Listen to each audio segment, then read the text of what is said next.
we watched one of our nights, a final night in Breck. We Yes. watched Mission Impossible: Dead Reckoning Part 1. And I enjoyed the hell out of it. So I want you to take over because you have takes. You have Mission Impossible takes. like we'll share this, but it was kind of funny because everyone sitting in that room, all 6 of us, I feel like are relatively normal human beings. Like we've all got our, our stuff together. We've got a firefighter there. We've got a nurse. We've got a nurse practitioner. We've got a podcaster, a small business owner, 2 small business owners, like all pretty normal. And I'm watching it and I'm just like, it's kind of quiet in the beginning and nobody's cracking any jokes yet. And we were all kind of tired. Yeah. And then all of a sudden, just this story of Ethan Hunt and the most recent shenanigans that the world is up to and how, the world will end without Ethan Hunt and how ridiculous it was just made me so incredibly interested. And then it dawned on me, I was like, this is one of the most ridiculous movies I've ever watched in my entire life. And I'm loving every second Have you of it. watched other Mission Impossible movies? Yes. Okay. But like the They're original all like ones, that. They're all exactly like that. You know what though? But like, I feel like the OG ones are a little bit more believable, like slightly more believable. But like, it's always like, hey, Ethan Hunt, like, even though the world hates you and even though your government's turning its back on you, like you still have to save the day.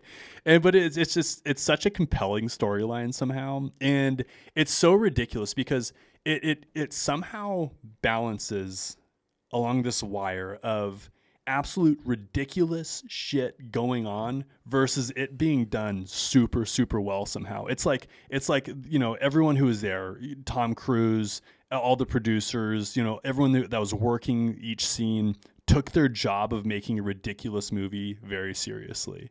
And it was just an absolute gem to watch. To your point, I think part of the reason why the earlier movies didn't seem as cheesy is like there's a lot of repeated motifs.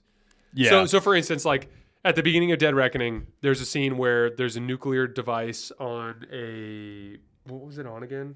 Was it in It was in the airport. In the airport, Mm-hmm. yeah. Yeah. Nuclear device in an airport. And the nerdy guy, I can't remember his name, ends up like barely turning off the device with like a second left before it nukes the entire airport, right? And like that specific scene, which is like they barely stop the nuke from going off, has happened at least a dozen times in the film franchise. Like at least a dozen times. So like I could imagine the first time it was like, this is cool. Yeah. And then like now it's like, now they're doing this again. But this is one of my overarching takes though about how to make movies. Like Mission Impossible: Dead Reckoning to me is an outstanding example of the fact that like, don't fix what isn't broken. Yeah. Like when there's an existing kind of like pathway for a movie that works, as long as you do it well, it works. And so that's the thing. It's like with Star Wars. We talked about this earlier, the idea of having to conceptualize another villain other than the Sith. Mm-hmm. I understand why they're doing that. I understand how when you're sitting around a conference table with a bunch of like people that are film executives, like someone's got to raise their hand and be like, hey, when are we going to try something different? Right. You know, like I get that. But here's the thing. I think you could do Sith First Jedi stuff in perpetuity with Star Wars, and as long as it's done well, it'll hit home every single time. Yeah, I agree. And to me, Mission Impossible is a great example of that. Like, we knew when we clicked on that movie exactly what it was going to be like. And we bought in. And it was awesome. You know what I mean? So like... Yeah. No, that's a really good take. It's kind of funny too because there was like 3 movies inside of one movie. Oh yeah. For, it was a long movie. For a number of reasons. Yeah. Number 2 hours one, and 40-something minutes. it's a 3-hour long movie, number one. Number two, there was probably 3 or 4 really, really, really intense scenes and movies within movies in that movie. Like you're describing the airport scene where they're trying to save a nuke from going off inside of an airport. That's an entire movie in itself. Like that I'm sorry. It's the final scene. That is the final scene. That was the opener. Actually, no, the actual opener, I think before that was Tom Cruise saving that one chick's life in the middle of the Sahara Desert. And he's like riding this horse, and dude, it's just so. And then they're in this dust storm. You know, that's one scene. Then they have the airport nuke scene. Then they had this never-ending train scene where like Tom Cruise is on this runaway train, and it's going off of this bridge that's been blown up, and he's climbing through each cabin. as the train like slowly falls off because it's still attached, and then he makes it through like one cabin, and then he makes it through another cabin as it like falls, just in the nick of time, and then he makes it through like a third cabin. Yeah, and you're a like, how many more fourth trains?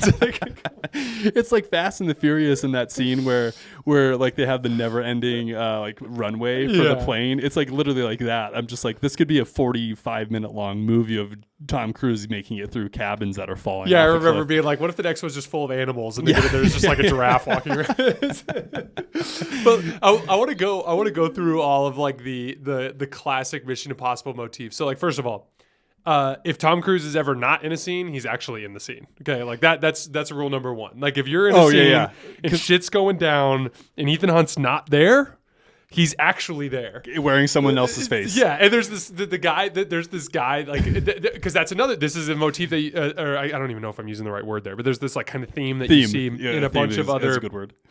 In a bunch of other Mission Impossible movies too, where it's like, here's this like ancillary party who like so you could just tell someone's in the storyboard room like, okay, what if there's like this group of guys that are like secret agents, but they're like definitely lower level secret agents, right. And what if they're like pursuing him the whole movie and like never actually get him? Yeah, and like that's what it is. Yes, and that's the guy that like always thinks Ethan Hunt's there, so he's like constantly grabbing people's faces and like trying to like yank on their jaw. So there's Ethan Hunt running everywhere. Yeah, running what. everywhere. Yes, that is one. It's the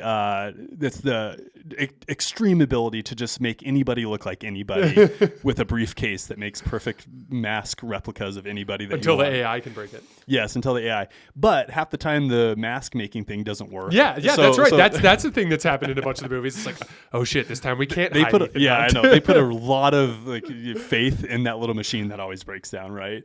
What else? Tom Cruise doing something really, really high up somewhere. Yes, that has to be in every single.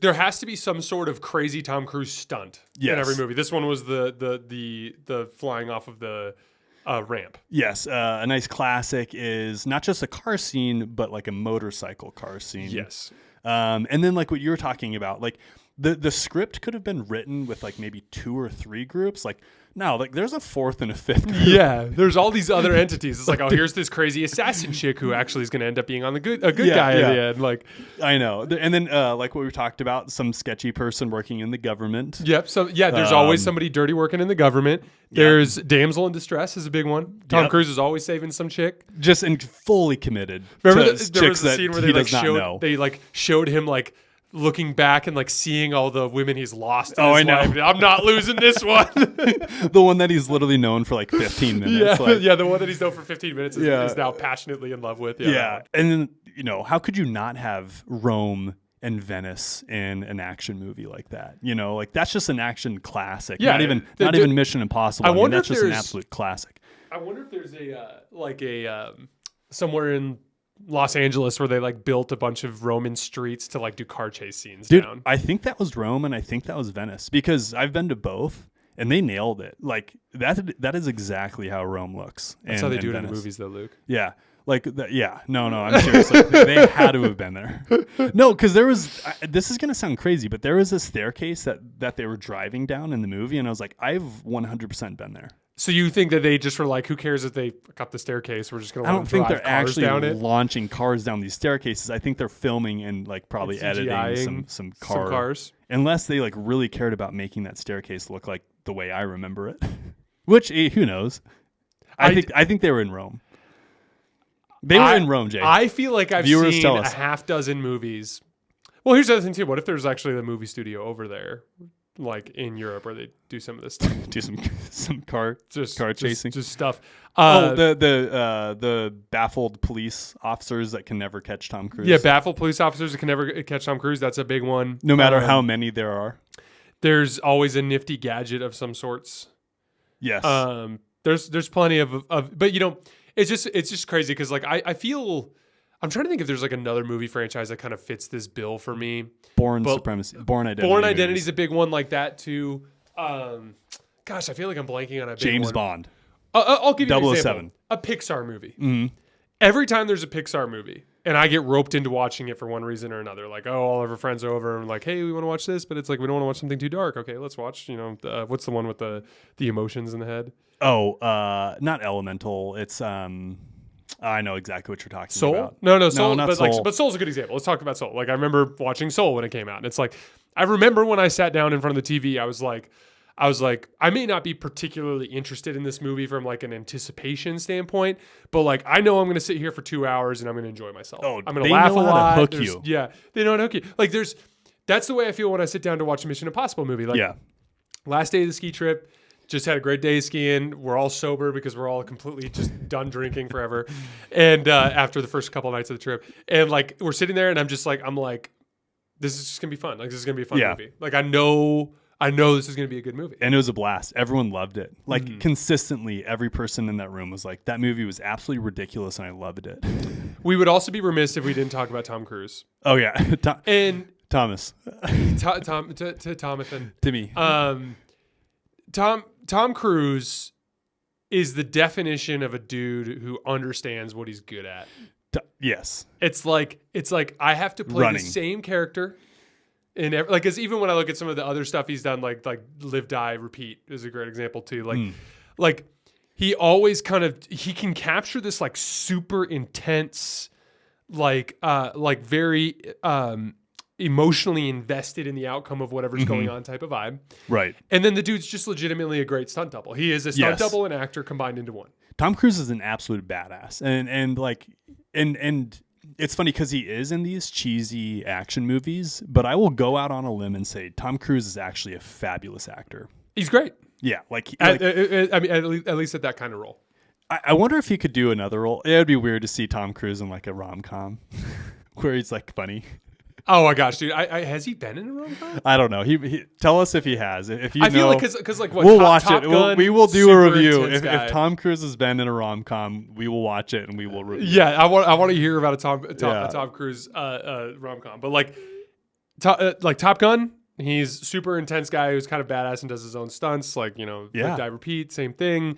There's the one where like the artificial intelligence has basically taken over the Earth. I can't remember what remember one's that. called. That one's a really good one too. I'm Yeah. big into sci-fi movies, but I like that one. And then the Mission Impossible series, like he's kind of consistently Top Gun. playing Well, I already said Top Gun. Oh, you did? Sorry, I Yes, missed but that. Top Gun's a great I one. was thinking about other movies. Sorry. But Top Gun's a great one. Top Gun is top-notch. I just watched Top Gun 2 on the family ski trip a couple weeks ago. The newest great movie. Yeah, it's They're such making a good third movie. one. They are.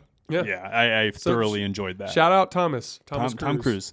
Tom, you're a little weird in real life, but great actor. I 100% agree. But here's the deal too. Before we get too much flack, I'm a little weird in real life too. You know what? So let's just let our freak flags fly. And yeah. No, I'm like, if there's one thing you have to have learned about Two Sons podcast is like we are leaning into the weird stuff.